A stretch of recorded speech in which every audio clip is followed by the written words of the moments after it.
choisi la vie. Voilà, j'aurais bien voulu parler de 3 choses. La première, c'est ça. Et la deuxième chose que je vais vous parler, le vrai goût de la vie.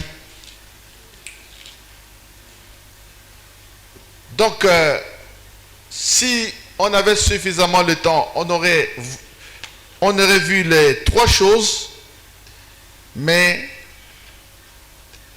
le temps manque, nous ne parlerons que de ces 2 choses-là.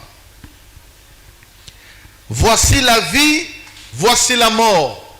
Choisis la vie, c'est un choix. La plupart des gens qui réussissent leur vie, c'est ceux qui ont fait des bons choix. Lorsque le choix a été mal fait, ça veut dire que c'est une vie qui va se heurter dans l'avenir, qui va souffrir. Lorsque vous voulez bâtir une maison, il faut commencer par des bons fondements. Les bons fondements coûtent cher. Mais, parce que la maison, tout l'avenir de la maison est conditionné par ces fondements-là. Mais ceux qui méprisent les fondements, ils finissent par s'écrouler. C'est pourquoi, voici la vie, voici la mort. Les 2 choses sont indissociables. Et elles sont symétriques. Elles évoluent, bien que contraires, l'un opposé à l'autre, mais ils vivent ensemble.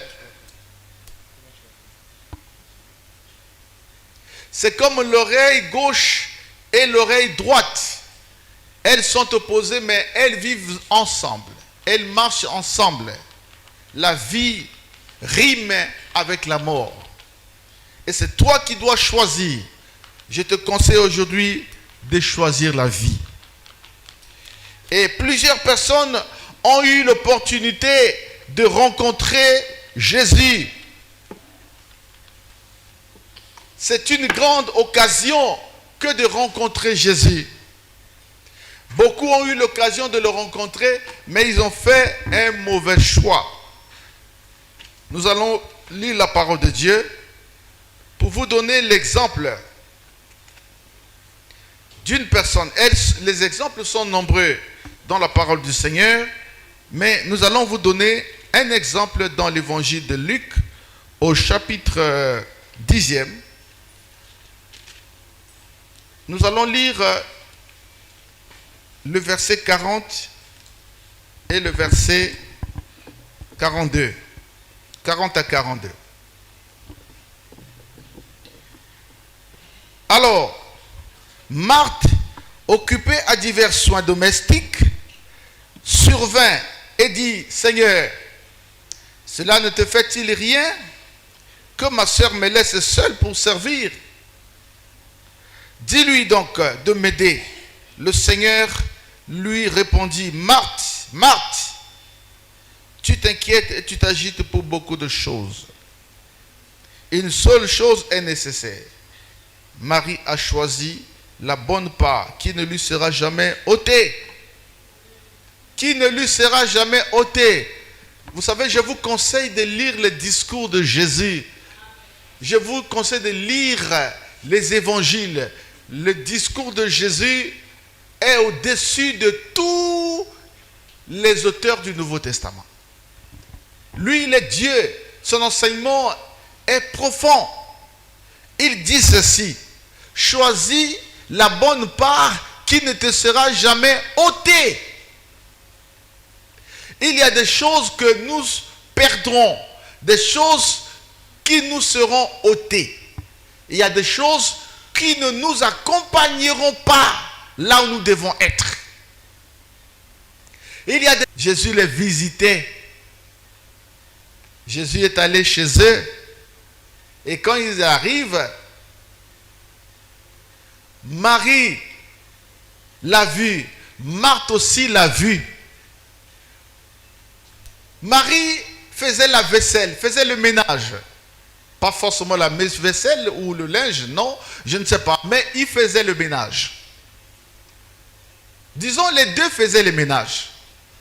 Mais Marie, quand il a vu le Seigneur, il a laissé de côté le ménage. Il dit, cet homme-là, il est Dieu fait chair. Cet homme-là, visiter ma maison, c'est une occasion que les gens ont rarement. Cet homme-là ici, je suis prêt à tout oublier pour rester à ses pieds, l'écouter.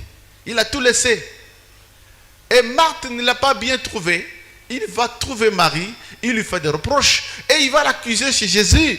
Il dit, Seigneur, elle a tout abandonné comme ménage, il m'a tout laissé. Dis-lui de te laisser d'abord, de venir finir le ménage et ensuite nous les deux, nous allons venir sous tes pieds.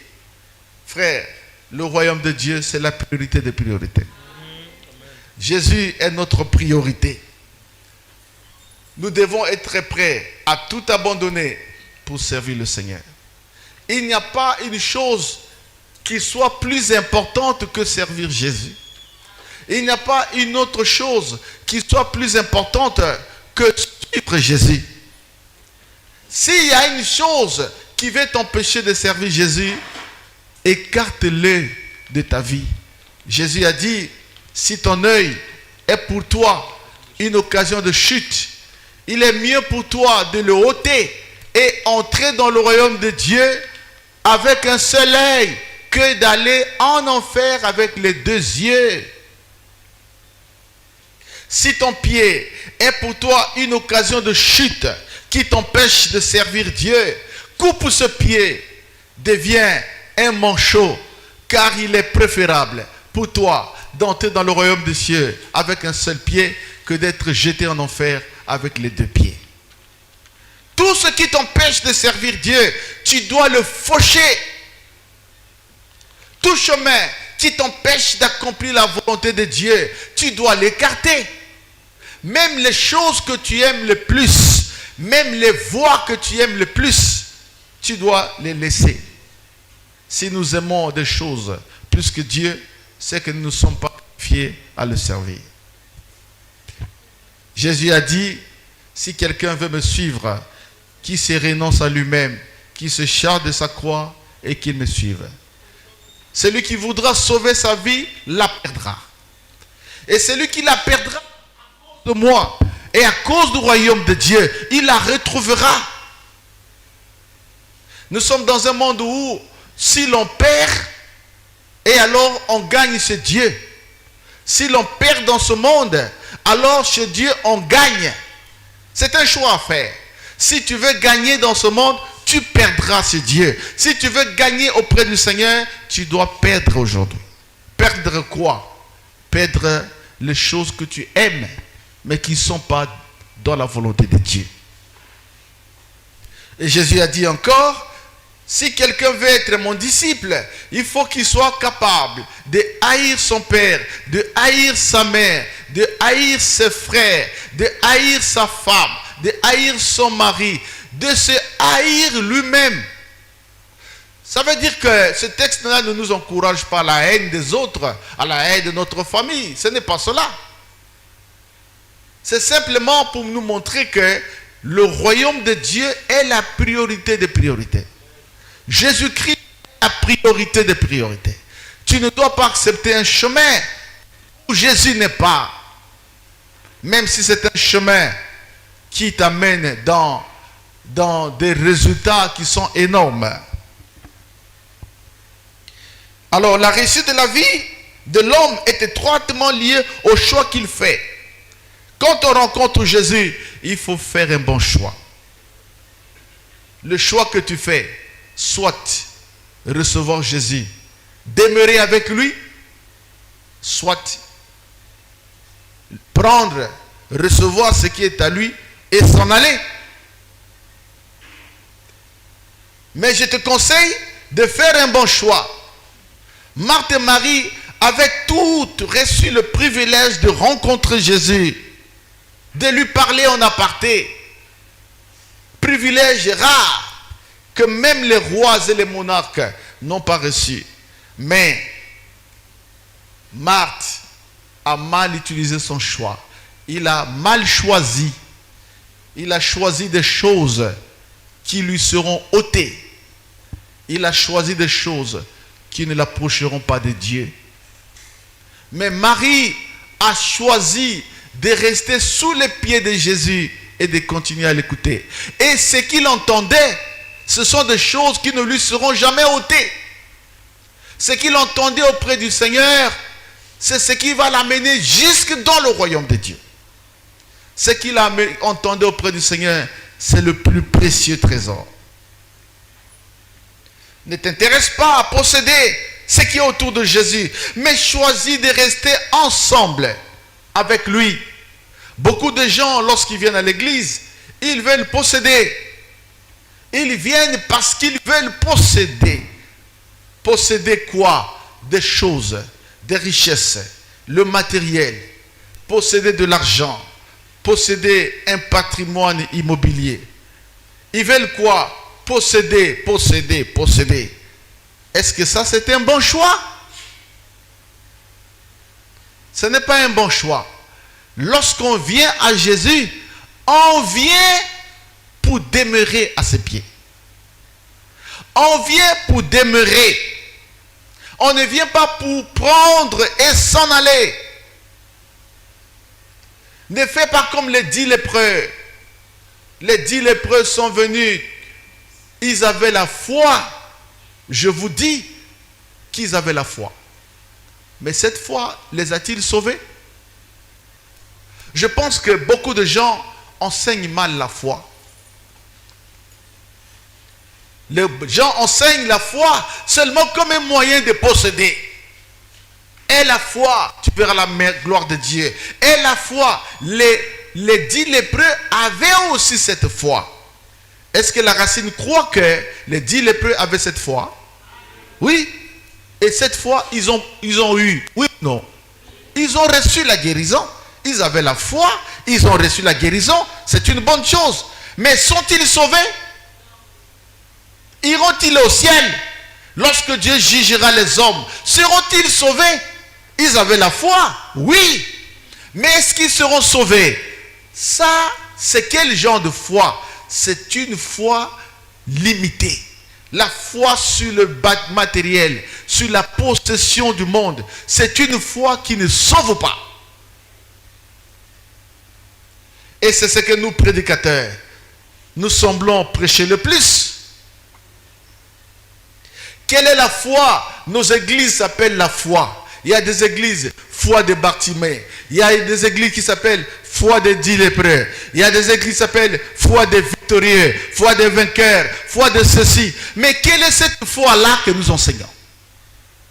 C'est la foi de posséder, la foi d'être exaucé, la foi de recevoir le visa et aller en Europe, la foi d'être guéri de nos maladies. Mais cette foi ne sauve pas. La foi qui sauve, c'est la foi de Marie. Ce n'est pas la foi de Marthe. La foi de Marie consiste à dire, je reste au pied du Seigneur. Je suis là. Je fais sa volonté. Je ne viens pas pour prendre et s'en aller et m'en aller. Non. Je viens pour rester, Seigneur, me voici à tes pieds. Je veux devenir ton serviteur. Je veux te suivre. Je veux me repentir de mes péchés et te suivre. Je suis fatigué de demeurer dans les mauvaises choses. Je suis fatigué de demeurer dans la sorcellerie, dans le cultisme, dans la magie. Je suis fatigué de demeurer dans l'immoralité, dans les avarices, dans la cupidité, dans le banditisme, dans le braquage, dans le mensonge, dans la haine. Je suis fatigué de vivre dans l'hypocrisie. Je suis fatigué. Je veux te suivre. Ça, c'est la foi qui sauve. Ça, c'est la foi. C'est pourquoi Jésus dit, ça, c'est une part qui ne lui sera jamais ôtée. Si tu possèdes le matériel, c'est une bonne chose pour la terre aujourd'hui, mais elle te sera ôtée. Si tu possèdes des maisons, c'est une bonne chose, mais au dernier jour, elles te seront ôtées. Si tu possèdes un mariage glorieux et somptueux, c'est une bonne chose. Mais tu n'auras pas au ciel avec ce mariage. Si tu possèdes tout, la beauté physique, les bonnes choses, c'est une bonne chose. Mais c'est une part qui te sera ôtée. Ce n'est pas un trésor éternel. Il y a dans ce monde des trésors plus importants, plus précieux que les gens ne connaissent pas. Il y a dans ce monde les trésors qui te traversent les cieux, qui percent les nuages et qui t'amènent dans le royaume du Père. Il y en a, mais les gens ne les connaissent pas. Ils préfèrent s'attacher au trésor. Jésus appelle ça la part qui te sera ôtée. Si tu as trouvé du travail, tu n'es plus chômeur, tu as un gros salaire, c'est une bonne chose. Mais c'est une part qui te sera ôtée. Tu n'iras pas au ciel avec ce travail. Tu vas le laisser. C'est un poste budgétaire vacant. Un autre prendra ta place. Mais dans ce monde, il y a des trésors qui sont éternels. Des trésors qui ne seront jamais ôtés. C'est l'amour pour Jésus. C'est la foi. C'est la sainteté. C'est la sanctification. C'est servir Jésus. C'est le fruit de l'esprit. C'est l'amour. C'est la patience. C'est l'humilité. C'est exalter le nom de Jésus. C'est vivre pour Jésus, abandonner la bonne manière de vivre et de s'attacher à lui. Ça, c'est un trésor qui ne te sera jamais ôté. C'est un trésor éternel. Au dernier jour, tes choses-là vont te sauver. Au dernier jour, ces choses-là vont te récompenser. Quand je dis sauver, il n'y a que la foi en Jésus qui sauve. Mais la foi en Jésus doit être accompagnée de bonnes œuvres. Sinon, ce n'est pas la foi. La Bible dit que la foi sans les œuvres est une foi morte. La vie de l'homme ne dépend pas des choses qu'il possède, mais de Jésus.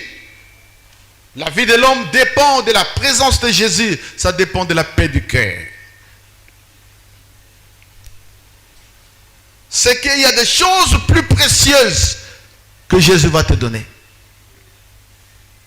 Si te donne la maison, tu perdras cette maison un jour. Si te donne la femme, cette femme te trahira un jour. Si te donne un homme, cet homme te trahira un jour.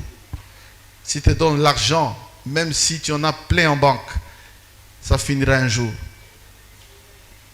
Mais il y a des choses qui ne te seront jamais ôtées. C'est servir Jésus, le suivre, accomplir sa volonté. C'est la paix du cœur. Demande à Jésus. Au lieu de demander Jésus beaucoup de choses, demande-lui des choses qui sont précieuses. Seigneur, donne-moi la paix du cœur. Même si il me manque beaucoup de choses, mais je te demande de me donner la paix du cœur. Au lieu de demander à Dieu, donne-moi un mariage, il faut demander, donne-moi un foyer stable. Il y a des gens qui se marient, mais qui souffrent. Qui souffrent parce qu'il est marié à une femme qui n'est pas comme lui. Il est marié à un homme qui n'est pas comme lui. Il faut te marier avec quelqu'un dont la priorité est de servir Jésus. Si tu te maries avec quelqu'un qui n'a aucun intérêt pour servir Jésus, il n'aura même pas de la valeur pour des choses spirituelles. Il peut détruire ce que tu fais sans souci. Aucun homme ne peut détruire les choses de Dieu s'il est animé par l'Esprit de Dieu. Si tu prends un homme qui craint Dieu, il ne détruira jamais l'œuvre de Dieu que tu fais. Parce qu'il craint Dieu. Si tu prends une femme qui craint Dieu, et quelles que soient les erreurs que toi tu fais, il ne détruira jamais son travail parce qu'il a la sémence de Dieu. Mais si tu te maries mal, tu perdras tout. C'est pourquoi, au lieu de demander Dieu, donne-moi le mariage, il faut dire, donne-moi un foyer stable. Donne-moi l'homme qui est comme moi, qui va m'aider à m'approcher de toi. Donne-moi une femme qui va être une aide pour m'aider à servir Jésus. L'aide de quoi? De te préparer seulement la nourriture? Non, non, non, non. Ce n'est pas dans ce contexte-là que la Bible parle. Là, la femme est une aide. L'aide de quoi? De arranger le lit? Non. La femme est une aide. Aide de quoi? Pour te faire les chocolats? Les hamburgers? Non. L'aide de quoi? Pour te donner de jolis bébés? Non. Même si ces choses aussi sont importantes, mais l'aide, ça veut dire te rendre stable devant le trône de Dieu. Te maintenir devant la présence de Dieu. Même si tu veux reculer, lui dit non, mon mari, voici le chemin. Nous sommes là. Je suis là derrière pour te soutenir. C'est ça l'aide.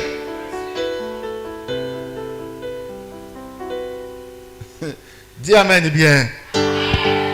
Oh, que Dieu bénisse ceux qui comprennent.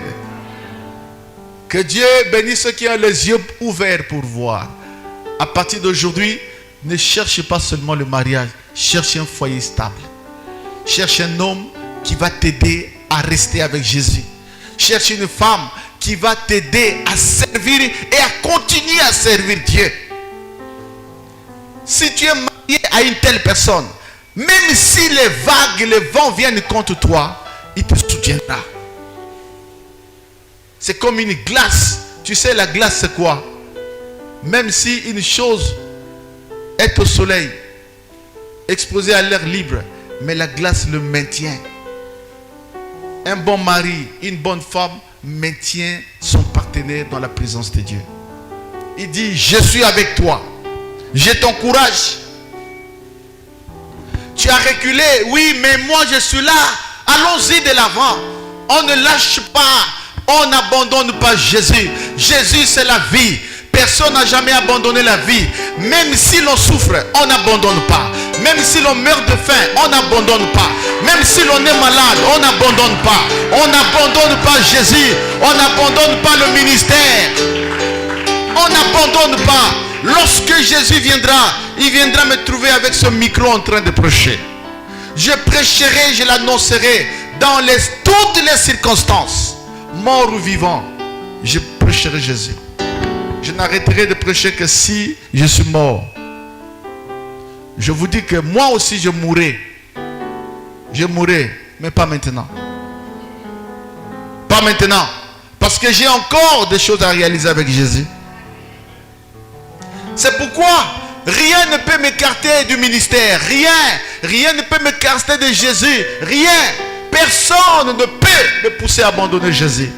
Aucune circonstance ne peut me pousser à abandonner le chemin que j'ai choisi. J'aime ce chemin. Il est précieux.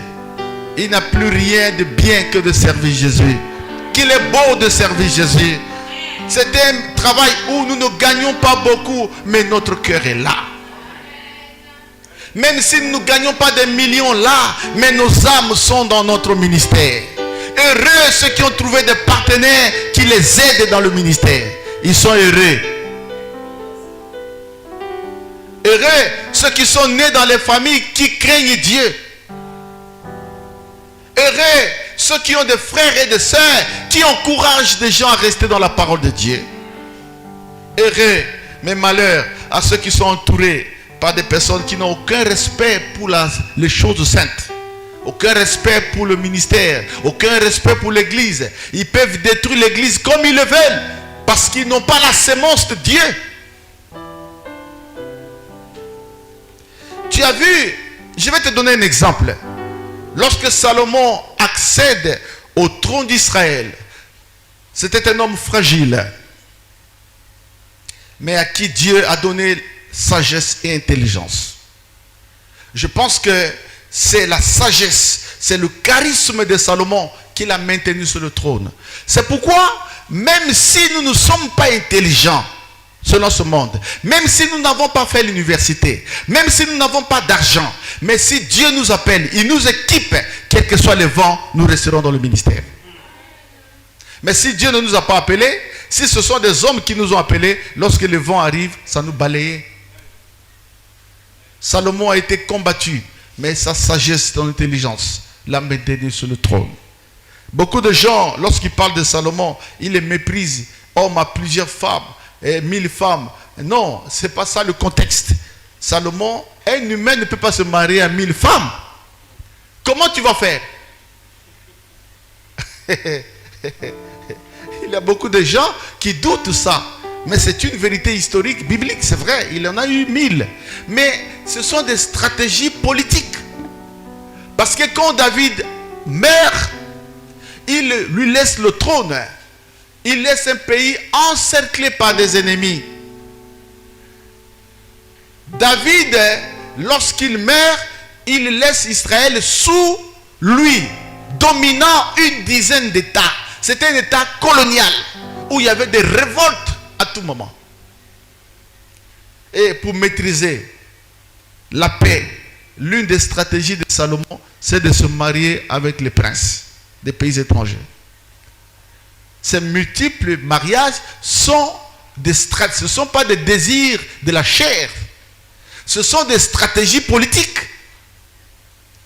En réalité, il n'avait qu'une seule femme à qui il avait construit la maison de Milo, qui était à côté du temple de Jérusalem. Vous voyez les textes historiques, lorsqu'ils parlent du temple de Jérusalem bâti par Salomon, en même temps il parle de la maison de Salomon qu'il avait bâtie à sa femme, son unique femme, la princesse d'Égypte. Mais les textes historiques ne sont pas précis sur ces femmes-là, ces multiples femmes, où est-ce qu'ils habitaient, les maisons étaient construites où, parce qu'en réalité, il n'avait que sa femme. Mais la stratégie politique voudrait qu'il ait des femmes partout.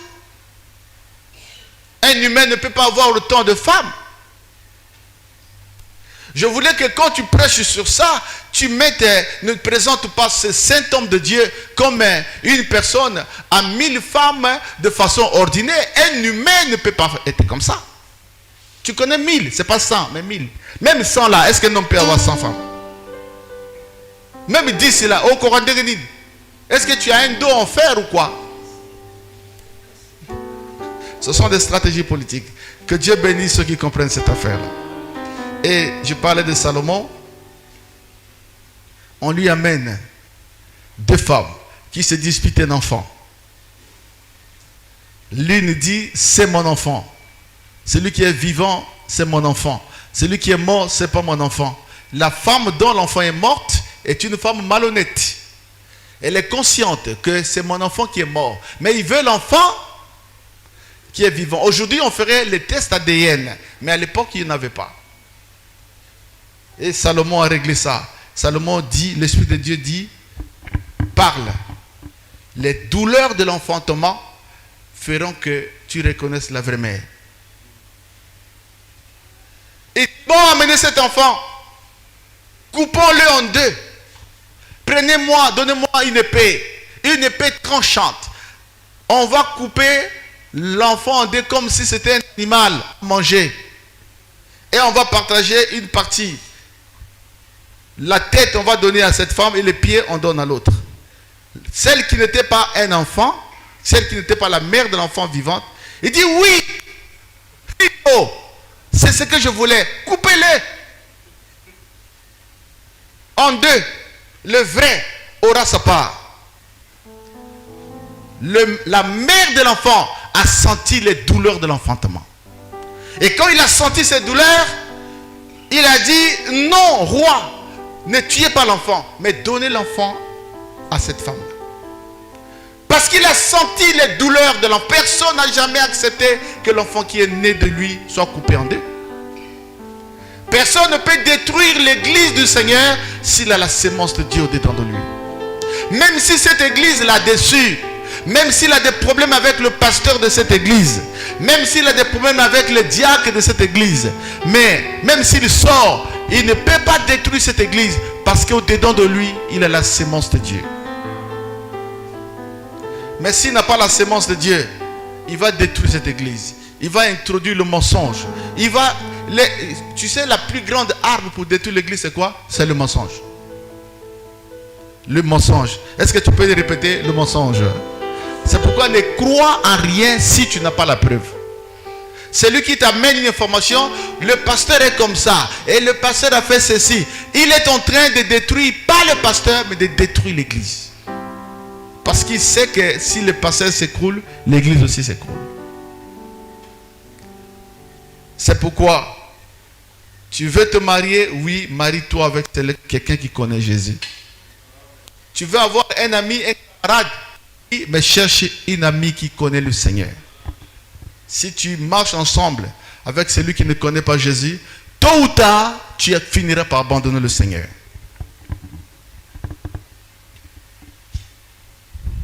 Aucun homme ne peut changer sa vie par des soucis.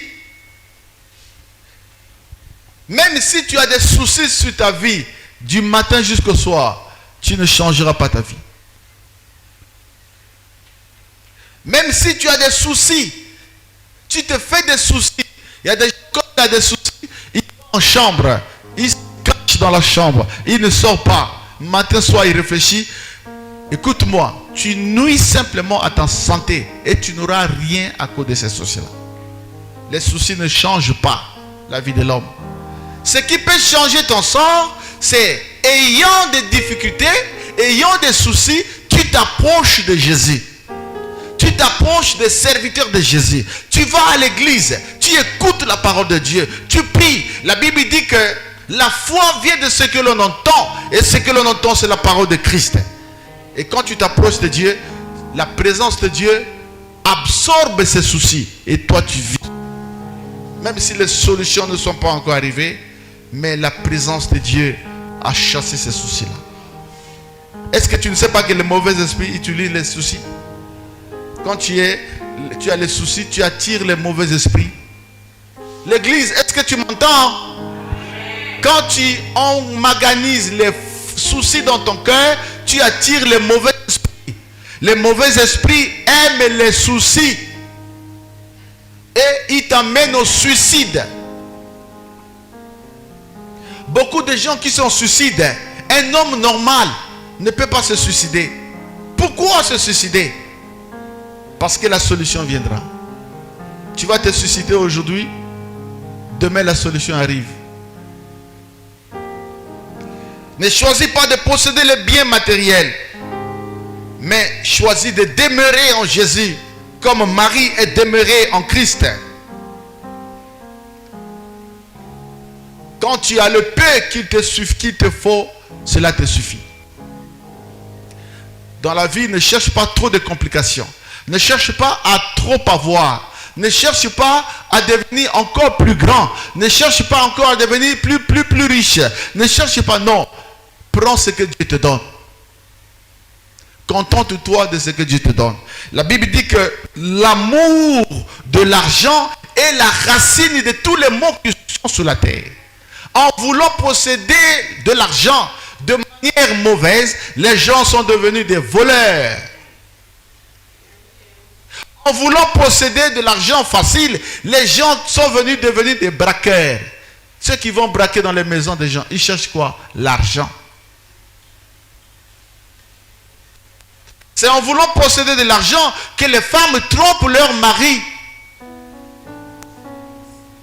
Tu laisses ton mari, tu le trompes, tu vas chercher l'argent dans la rue. Qu'est-ce qui te pousse? Parce que tu veux posséder de l'argent.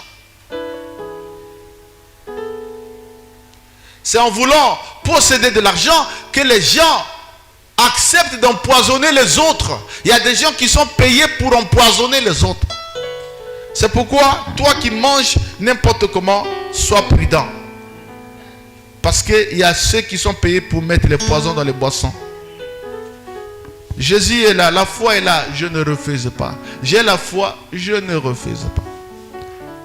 En mon nom, ils boiront les breuvages mortels, il ne leur fera aucun mal. Je ne refuse pas ça. Mais la Bible nous enseigne aussi, soyez prudents. Tu as la foi, oui, mais il est écrit aussi, sois prudent, comme le serpent. La même personne qui t'enseigne la foi, il t'enseigne aussi la prudence. C'est ça la révélation progressive de la parole de Dieu. On ne peut pas bâtir une doctrine en restant figé sur une seule fin de tirer des conclusions sur ce que vous croyez.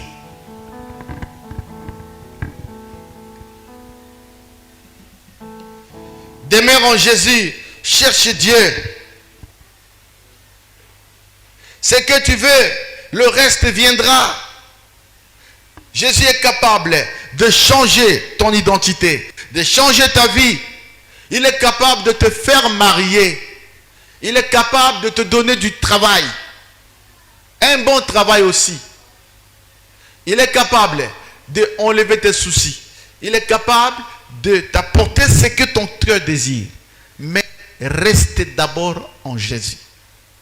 La Bible dit que si vous demeurez en moi et que mes paroles demeurent en vous, alors demandez ce que vous voudrez et cela vous sera accordé. Il y a des conditions. Lorsque les gens viennent à l'église, ils viennent d'abord pour Dieu, pas pour eux. Pasteur, nous pasteurs, je nous parle, nous pasteurs. Je nous avertis que lorsque les gens viennent à l'église, ce n'est pas qu'ils doivent eux-mêmes d'abord être satisfaits, c'est Dieu qui doit d'abord être satisfait. La Bible déclare, tu aimeras le Seigneur ton Dieu de tout ton cœur, de toute ton âme, de toute ta pensée, de toute ta force. C'est ça la vraie foi. Et c'est à nous les pasteurs, de leur rappeler qu'on vient à l'église pour se repentir de ses péchés d'abord. On vient à l'église pour chercher le salut. Le salut, ce n'est pas l'argent. Le salut, ce n'est pas le manioc. Le salut, ce n'est pas le pain. Mais le salut, c'est trouver Jésus. Le salut, c'est trouver la parole de Dieu. Le salut, c'est demeurer dans la parole de Dieu. Le salut, c'est accepter de marcher avec Dieu, même si tu continues à souffrir. C'est ça le salut. Mais nous, pasteurs, nous avons bâti des stratégies de marketing. Les stratégies pour faire que l'église, les gens restent à l'église. Pour qu'ils restent, qu'est-ce que je dois leur dire? Tu auras ça, tu auras ça. Certains même disent, même des prophéties mensongères. Des prophéties, il ne faut pas croire à toutes les prophéties. Hein. Les prophéties qui sont données en public là, il y a à boire et à manger. Si tu as une prophétie, mais appelle le frère. Moi, tout le temps quand je prie, vous voyez, quand je prie, je parle à certaines personnes, j'appelle le protocole, demandez-lui d'entrer. Moi, je vois. Je prophétise. Est-ce que vous savez que votre pasteur, je peux avoir 20 visions chaque jour? Je n'ai jamais prié sans avoir de visions. Quand je prie pour quelqu'un, si tu me vois t'imposer les mains, c'est que Dieu ouvre mes yeux et je vois ce que tu fais, ce que tu es. Il y a des gens à qui j'ai prié dans mon bureau. Ils savent, quand papa prie, il parle. Quand je prie, je vois le Saint-Esprit me signale ce qui te concerne. Je te parle. J'ai prié, j'ai demandé à Mignon qu'on prie pour une sœur. J'ai dit à Mignon, tu vois cette sœur, Dieu l'appelle à la grandeur. C'est un esprit supérieur. Mais elle est combattue. Et ma sœur, si tu veux arriver là où Dieu t'amène, il faut s'accrocher à Jésus. Il faut rester dans la parole de Dieu. Il ne faut pas glisser dans les choses du monde. Quand tu glisses dans le monde, tu peux perdre ce que Dieu t'a destiné. Mais ta prophétie, c'est quoi? Je vois l'argent qui arrive. Est-ce que l'argent, c'est ça la plus grande valeur dans la spiritualité? Pourquoi vous ne prophétisez pas que Dieu m'a dit, il veut que tu lises l'évangile de Jean dans la totalité? Pourquoi tu ne prophétises pas comme ça? Pourquoi tu ne prophétises pas que Dieu me dit, tu ne pries que 2 minutes? Maintenant, il veut que tu montes. Pourquoi tu ne prophétises pas comme ça? Pourquoi tu ne prophétises pas, maman? Je vois que tu es bien, mais l'argent que tu as, tu le gagnes pas de bonne manière. Tu es en train de troubler un foyer et tu détournes son mari. Réponds-toi. Pourquoi tu ne prophétises pas comme ça?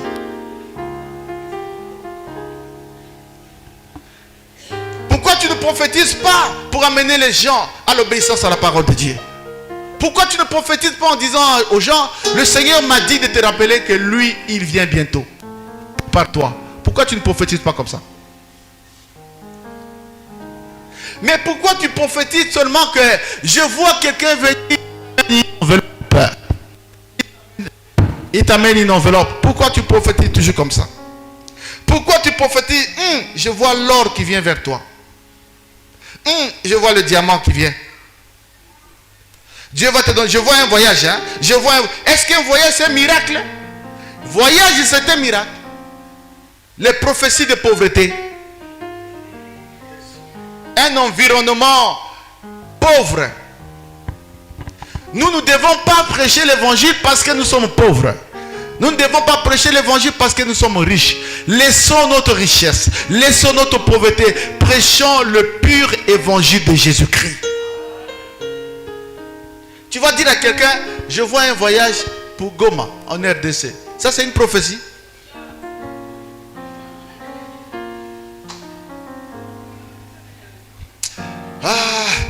Je vois ça. Je vois quelqu'un qui avait ta dette. Je vois, il est en train de venir payer. Ça, c'est une prophétie. Mais il viendra toujours payer. Donc, mais toi, qu'est-ce qui est différent là? Je vois, demain soir, on va t'appeler. Hein? C'est un coup de fil qui est bien. Mafuta. Mais tant que on peut s'arrêter. Ça, c'est une prophétie. Nous sommes fatigués d'écouter ces choses. Nous voulons des choses qui viennent du royaume. Nous voulons des choses qui nous approchent de Dieu. Nous voulons les choses qui nous dépouillent, qui nous amènent à abandonner les mauvaises manières de vivre et devenir la lumière. Nous voulons la prophétie qui nous consacre, qui nous remplisse du Saint-Esprit. Nous voulons des prophéties qui nous ramènent à l'amour de Jésus, qui nous ramènent à l'amour de la parole de Dieu. Des prophéties qui nous donnent la soif de lire la parole, la soif d'adorer Jésus pendant plus longtemps, la soif d'aller au ciel. Ça, c'est la vraie prophétie. Mais comme les gens aiment le monde, en réalité, le pasteur que nous sommes, nous jouons un rôle mitigé, hein, très mitigé. Nous sommes à la fois des constructeurs et à la fois des destructeurs. Ce que nous enseignons, souvent c'est faux. Nous enseignons des choses pour plaire aux gens. Quand les gens viennent à l'église, quelqu'un vient chercher Dieu, il vient se repentir, mais toi tu lui parles de l'argent.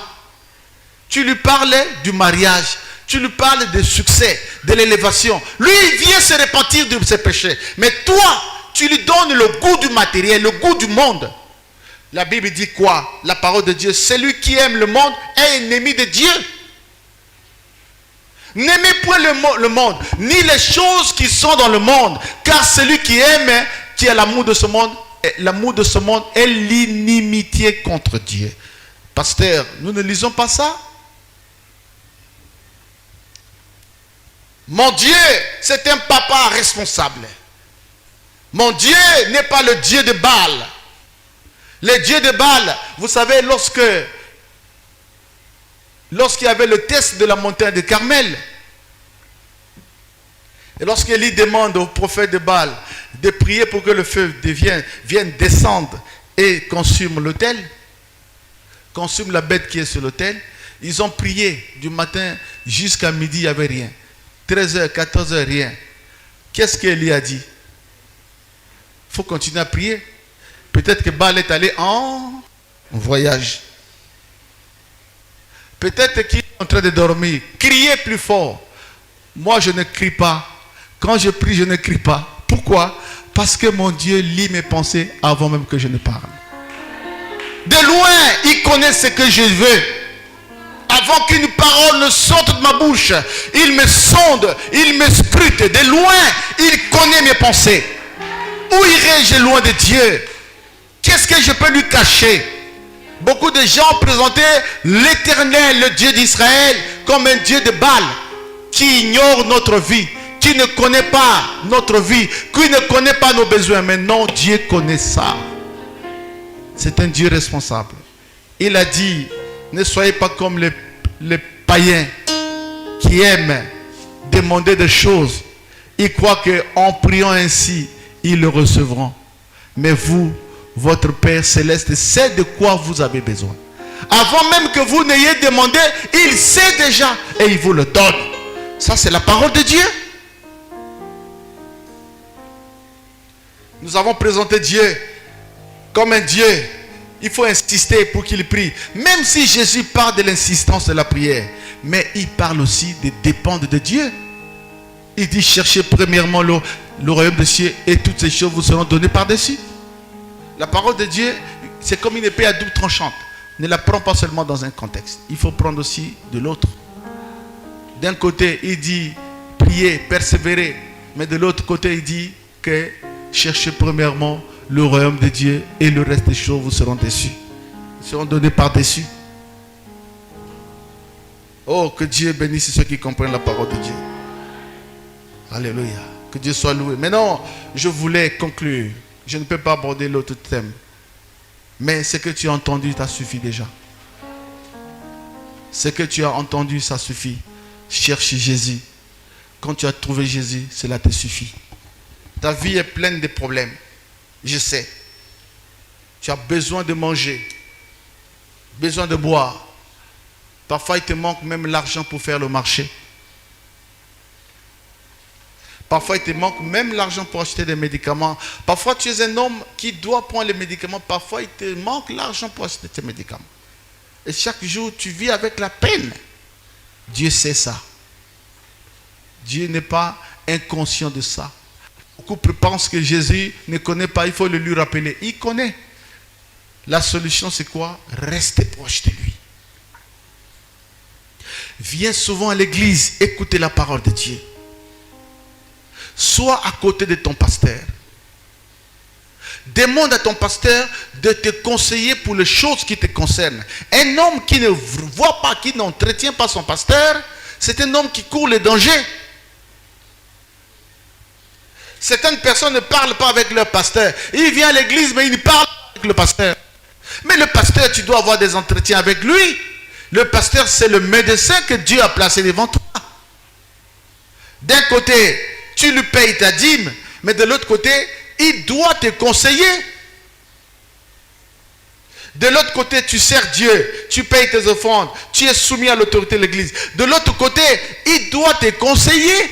Les chrétiens que les pasteurs conseillent, qui marchent selon le conseil de leur pasteur, souvent ils réussissent. Souvent ils s'en sortent. Toute difficulté que tu as, vois ton pasteur. Est-ce que l'église est là? Est-ce que l'église est là? Si tu es en train d'hésiter sur un chemin, va voir le pasteur. S'il y a un homme qui est derrière toi et tu ne sais pas réellement quelle est l'ambition de cet homme, va voir ton pasteur. Mais tu sais beaucoup pourquoi il ne voit pas le pasteur? Parce que avant même que Makami Fanda na moto a déjà vous commencez à manger la papaye.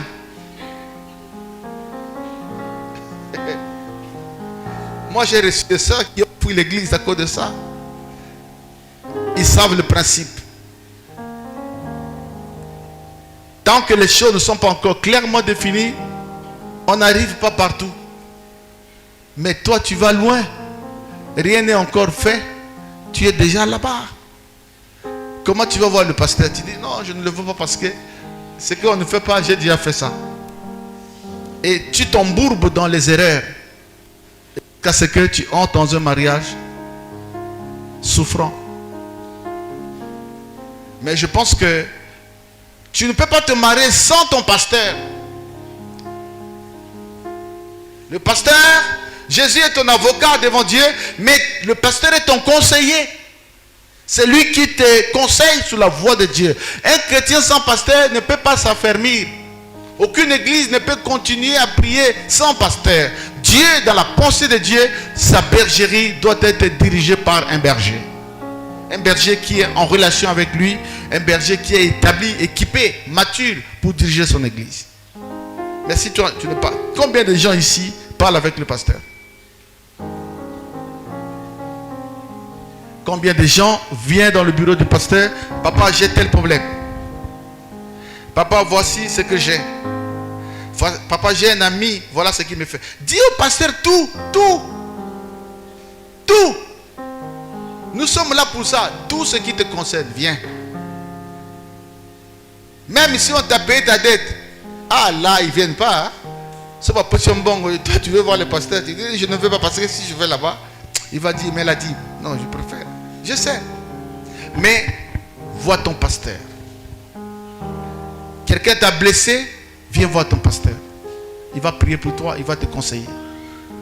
As-tu un problème avec ton mari, viens voir le pasteur. Avec ta femme, ça ne marche pas, viens voir le pasteur. Il y a des femmes qui ont vu leur foyer stabilisé parce qu'ils ont parlé avec le pasteur. Le pasteur, c'est Dieu au milieu de vous. Dieu, on ne le voit pas. On le voit à travers son serviteur. Quand tu as vu le pasteur, globalement, tu as vu Dieu. Quand dans un songe, tu vois le pasteur t'apporter du bien, c'est Dieu qui prend la forme du pasteur. Que Dieu bénisse ceux qui comprennent. Nous allons baisser nos têtes et rendre grâce au Seigneur. Baisse ta tête, rends grâce à Dieu. À bientôt, nous allons prier pour les familles qui sont venues prier avec nous. Nous allons prier. Mais avant, rends grâce à Dieu pour ce que tu as entendu, pour la parole de Dieu que tu as écoutée. Alléluia. Remercie Jésus. Dis Seigneur, tu m'as parlé.